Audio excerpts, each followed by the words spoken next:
साथियों, अब तक आपने 2 एपिसोड में हमारे पार्टनर कुणाल पंत को सुना अलीगंज मंदिर के बारे में। अब मैं एक ऐसे शख्स से आपको मिलाने जा रहा हूँ जो रिटायर्ड आईजी रहे, एसएसपी रहे, राजेश पांडे जी। सर, आपका स्वागत है विशाल जी।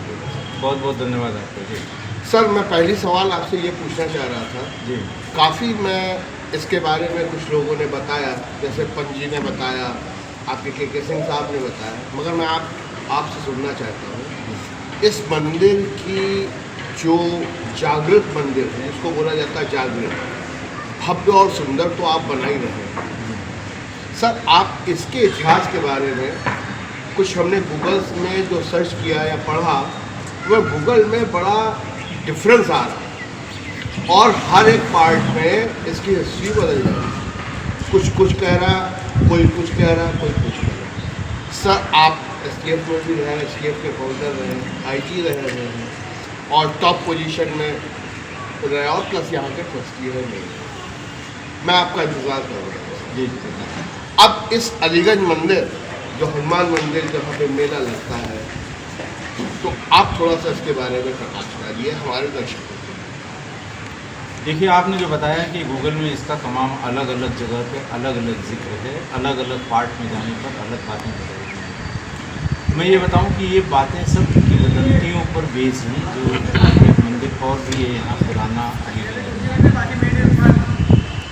मैं आपको जो बात बताऊंगा वो ऑथेंटिक सोर्स से है। हाई कोर्ट में इस मंदिर के संबंध में एक लिटिगेशन हुआ पुजारियों का, जो चढ़ावा आता है उसकी अंदर बांट कर देते पहले 1901 में, और फिर ये फाइनल हुआ 1920 में। दोनों पक्षों की तरफ से इस मंदिर के बारे में तरह तरह के डॉक्यूमेंट, संपत्ति के बारे में, इसकी ऐतिहासिकता के बारे में, इसकी ओरिजिन के बारे में दोनों तरफ से डॉक्यूमेंट सबमिट किए। और 1920 के अवध कोर्ट के जजमेंट में कोर्ट ने ये होल्ड किया और कोर्ट ने ही बताया कि साहब एक पत्थर लगा हुआ है जिसमें इसके स्थापना का वर्ष लिखा है। खैर, हम लोगों ने ढूंढा, नहीं मिला। हमारे जज साहब ने और के सिंह साहब ने बड़ी मेहनत, 6 महीने बाद हम उस पत्थर को लोकेट कर पाए। उसके ऊपर चूना चढ़ा दिया गया था, वो साफ सुथरा हो गया, दिखाई पड़ता है। उसके हिसाब से 6 मई 1783 को इस मंदिर का मंडप बन के तैयार हो गया और उसी दिन इसकी प्रथम पूजा राजा जटमल ने और महंत खासाराम ने पूजा कराई और राजा जटमल ने उसकी पूजा की। ये राजा जटमल का इतिहास ऐसा समझ में आता है कोर्ट के ऑर्डर में नहीं कि संभवतः ये जम्मू कश्मीर से थे। कोर्ट ने ये भी लिखा है कि ये मूर्ति कब आई यहाँ पर, इसके बारे में कोई ऑथेंटिक सोर्स कोर्ट में सबमिट नहीं किया गया। दूसरी बात उन्होंने कही कि ऐसा प्रतीत होता है दोनों तरफ के लोगों से बातचीत कि ये मूर्ति बहुत पहले से है और बाकी जो मंदिर का निर्माण है वो भी पहले का है।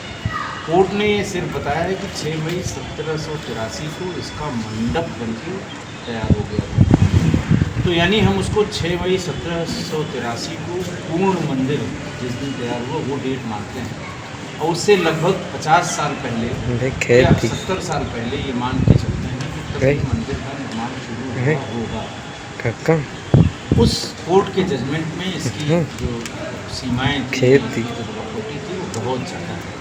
इस समय जहाँ पर आप ये मकान देख रहे हैं, ये बात हुआ करती थी, ऐसा उसमें कहीं इसको मैंने भी देखा है। मैं बचपन में आता था, इधर बाग बगीचे बहुत थे।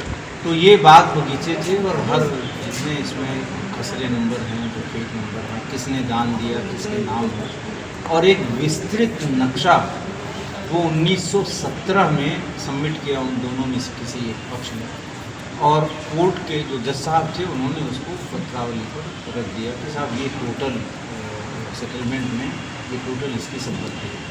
अब हम लोग उसको एक एक करके डिसाइफर कर रहे हैं कौन सी हमारी है। फिलहाल हमारा जो पर्पज़ ये है कि मंदिर को अगर किसी के साथ मंदिर बना हुआ है, पहले इसको जो इसकी पुरानी ग्लोरी है उसको इस्टेब्लिश करें ताकि कि अब आपने देखा गेट यहाँ बिल्कुल नहीं था पहले, बिल्कुल। 7-7 फीट के 2 रास्ते थे आने जाने के, मोटरसाइकिलें कभी नहीं आ पाती थी। तो पहले फेज़ में हमारे ट्रस्ट ने, हमारे प्रसाद ने ये डिसाइड किया कि पहले हम दर्शनार्थियों के लिए जो सुविधा सबसे ज़रूरी है वहाँ से शुरू करेंगे। सर एक सवाल हमारा रह गया जो सर को लेके आप बता रहे हैं, जी, आपके मुखद्वार में एक बोर्ड लगा हुआ है जिसमें लगा हुआ मंदिर 1720 में बना गया, 1783 है इसका, और वहाँ 1720 लिखा हुआ आप है। जानिए, 1783 है वो शक संबत में आप, हाँ, आप जो है उसको जो सर हमारा हिंदू पद्धति सनातन धर्म वो में हमने सब वहाँ से लिया है। आप देखेंगे जैसे ही घुसेंगे मंदिर के गर्भगृह में तो ऊपर एक पत्थर लगा हुआ है, पाली और हिंदी मिक्स उसमें लिखा हुआ है, उसमें सब चीज़ें ये उल्लेख है जो मैंने बाहर मंदिर में लिखाया है। सबसे आगे बढ़िए। पहला ये किया है कि जो गर्भगृह में एक मोटी सी दीवार थी जिसकी वजह से दोनों तरफ से वो 5-5 फीट के रास्ते गर्भगृह में खड़े होने को 25 व्यक्ति से खड़ा नहीं हो सकता था, और बाहर जो बड़े मंगल में लाइन लगती थी बाहर से किसी को हनुमान जी के दर्शन नहीं होता था। तो वो ट्रस्ट की बैठक में तय किया गया कि इस दीवार को हटाएंगे।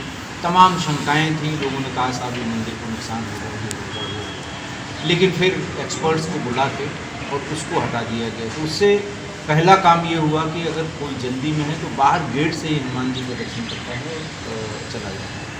दूसरा, दर्शनार्थियों के आने जाने की जो असुविधा थी, वो जो मुख्य गेट था उसमें पूरा दुकानें, फूल की और मिठाई की और प्रसाद की दुकानें ऐसी चारों तरफ से जी मैंने भी देखा है उसको, हाँ। बड़े बचपन में। हाँ, और केवल शटर 7-7 फीट के 2 लगे हुए थे, गाड़ियाँ भीतर नहीं आ सकती, भक्त नहीं आ सकते थे। जब आपको मोटरसाइकिल खड़ी करने की जगह नहीं है तो कैसे कोई यहाँ दर्शन करने आता है? मोटरसाइकिल तो सर जैसे बड़े बंगल में वो बाहर चौराहे पे, लेकिन फिर वो मेन गेट को जो पुराना था, जर्जर था, उसको गिराया गया।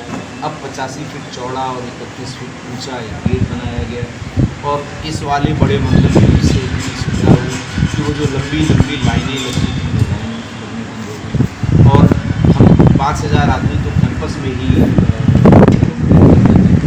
दूसरा फ़ायदा ये हुआ कि अब मंगल और शनिवार को जो गाड़ियाँ आती हैं, खासकर 2 व्हीलर्स, वो सब भीतर आती हैं, पार्क हो जाती हैं, क्योंकि पार्किंग की असुविधा की वजह से लोग यहाँ से आगे बढ़ जाते थे। बिल्कुल सही बात कर रहे हैं। बहुत तेज़ चलने वाला ज़माना है, किसको इतनी फुर्सत है कि अपनी गाड़ी ऐसी जगह खड़ी करे जहाँ गायब न हो।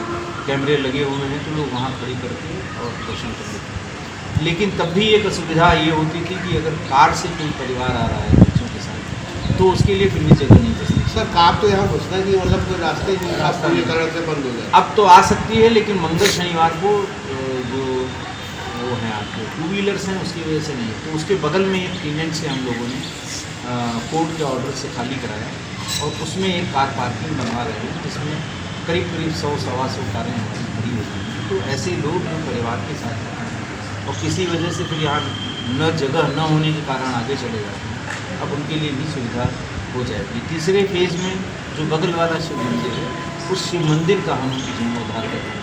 आपने देखा होगा अगल बगल करीब 20 उसमें किराएदार थे, सबसे से बातचीत करके उससे कोर्ट के ऑर्डर से वो हम लोगों ने अब खाली करा लिया है। 1-2 लोग और रह गए, तो उनसे भी कोशिश कर रहे हैं, लेकिन अब कुछ लोगों की प्रवृत्ति होती है जिसको आप बिल्कुल आप सही कह रहे हैं कि ना, वो ये पूरा अप्रोचमेंट वाली जगह थी हाँ चारों हाँ तरफ। हाँ, तो वो धीरे धीरे करके हम लोगों का उद्देश्य, ट्रस्ट का उद्देश्य ही यही है कि हम इसकी ग्लोरी को वापस करें, इसकी पूरा जो पौराणिकता है उसको वापस करें, जो इसका पुरातन स्वरूप है उसको वापस करें। अब ये एक यहाँ पर परिजात वृक्ष था, किसी को आसपास पता नहीं, इसको ठीक करा के, और अब की बार तो इसमें मतलब ऐसे प्रभु की कृपा हुई कि 13 मई को पहला फ्लावर निकला इसमें, और लगातार तब से अक्टूबर के लास्ट तक इसमें फ्लावर हुआ। अब मार्च अप्रैल में फिर इसके पत्ते जब आएंगे, घना होगा, गहरा होगा, फिर फ्लावरिंग होगी तो लोग देखने हैं। इसमें कुछ पेड़ हम लोगों ने रुद्राक्ष के लगाए थे, ईश्वर की कृपा से वो लग गए। इतना बड़ा तालाब था, वो बहुत बुरी हालत में था, उसमें से करीब 300 ट्रक मलबा निकाल के पानी भरवा के मछलियाँ सब बनाई हुई, मछलियों को खिलाने के लिए हमारे यहाँ लोग निःशुल्क सेवा करता है जूता चप्पल वाला। इससे कहा गया कि ये छोटी छोटी गोलियाँ बनाई, बहुत ही नॉर्मल 5 रुपये में वो देता है, तो लोग जाते हैं मछलियों को दाना। तो प्रयास यही है पूरे ट्रस्ट का समेकित प्रयास है कि इसको हम बहुत ऐसा कर दें, ऐसी जगह पे ताकि आसपास के लोग आके यहाँ पर अपना ध्यान कर सकें, पूजा कर सकें, शांति की खोज में जो रहते हैं उन्हें शांति मिले, यही पर्पस है। बिल्कुल सही बात कहा। जैसे मैं पहले भी आता था तो इसका जो अवस्था थी वो तो बिल्कुल आपने काया जी कल पलट कर हनुमान तो सभी जी ने पेड़ की बात हनुमान जी बोल रही है, मगर कोई तो निमित्त होगा जी जी वो आप बन के आए, जी जो मैं सोच रहा हूँ जी सबसे जागृत मंदिर है ये, जी इसमें कोई दो राय और इसमें कोई दो राय नहीं है। अभी कुछ लोगों ने बताया यहाँ से घंटा और वो जितने भी हनुमान मंदिर हाँ, हैं, वहाँ जो भी पे- प्राण प्रतिष्ठा जो नए हनुमान मंदिर होंगे उनकी प्राण प्रतिष्ठा के लिए यह इनका चोला, घंटा, सिंदूर ये निःशुल्क दिया जाता है, उसको पहना के ही प्राण प्रतिष्ठा होती है।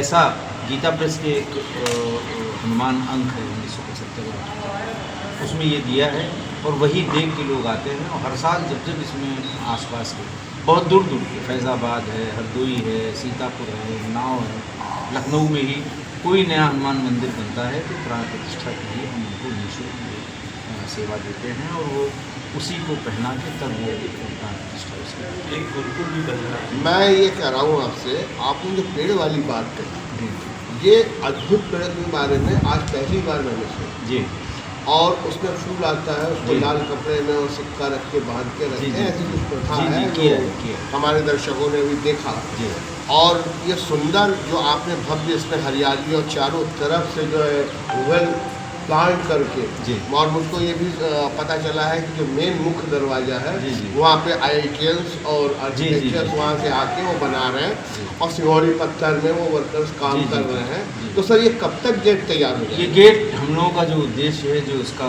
कटआउट गेट भी है कि हम अगला बड़ा मंदिर जब करें तो बिल्कुल तैयार गेट के भीतर हमारे श्रद्धालु प्रवेश करें।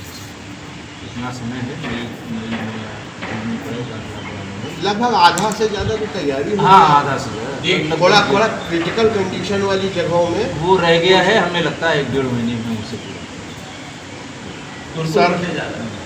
अच्छा ये कह रहे हैं पंजी कि गुरुकुल बनने हाँ, वाला- इसी के बगल में जो पुराना तिलक विद्यालय था उसको ठीक से उसको रिपेयर करके उसमें संस्कृत और वेद पाठशाला है, क्योंकि वो किसी काम पर नहीं रह गया था, जर्जर हो गया था। और ब्रिटिश पीरियड का ये स्कूल है, अब तो बाउंड्री हो गई, पहले ये खुले में था और आसपास के रहने वाले सब लोग यहीं पढ़े हुए हैं, जो 1 से 5 तक की शिक्षा पढ़े। फिर बाद में सरकारी स्कूल हो गए, ये बंद हो गया, ये ट्रस्ट चलाता था, फिर सरकार ने चलाया, फिर बंद हो गया। अब इसी में हम संस्कृत और वेद पाठशाला से। सर एक लाइन में हमको ये बता दीजिए कितने तरह के कार्यक्रम, जैसे आपने कहा गुरुकुल है, गौशाला है, ये जो मंदिर को आपने पूरा ही काया जी कल्प करने की आपने जो है बात किया है कि शॉर्ट जी। हमारे दर्शक भी समझ गए होंगे जो देख रहे हैं।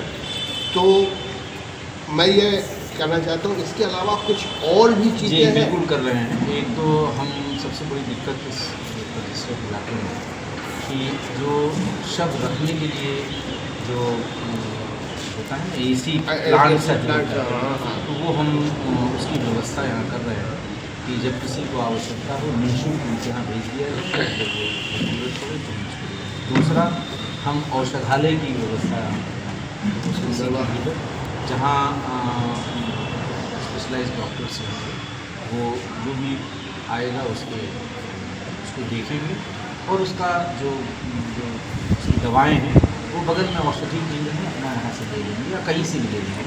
हम औषधि देने और लेने की झंझट में पड़ेंगे, वो इसमें ले जाएंगे। हम स्पेशल जो स्पेशलाइज्ड डॉक्टर्स हैं उनकी सेवाएं लेके लोगों को मदद करेंगे। खेदा गया सर आपका समय बड़ा कीमती है बहुत बहुत धन्यवाद। और आप जिस तरह से इसका संचालन कर रहे हैं और आपके साथ के साथी की टीम जो वर्क कर रही है, मैं अकेला कुछ नहीं कर रहा हूँ, पूरा ट्रस्ट कर रहा है हनुमान जी की। हनुमान जी कर रहे हैं, मगर आप लोग निमित्त होकर बनते हैं जी जी और इसमें निमित्त जो बनता है वही मुख्य होता है और ये हनुमान जी भेजते हैं। जी तो ये इनको बहुत भी सुंदर हनुमान जी ने परिकल्पना भेजा है। है। जी जी हाँ हाँ बिल्कुल बिल्कुल रूल तोड़ा गया पहली बार ये, नहीं तो जज या वकील इसके होते।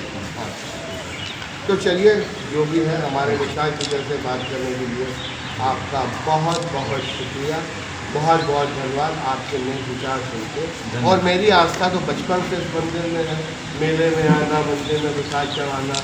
अब तो जगह जगह होगा थोड़ा पारिवारिक विस्तार और हो गया। विस्तार हो गया है।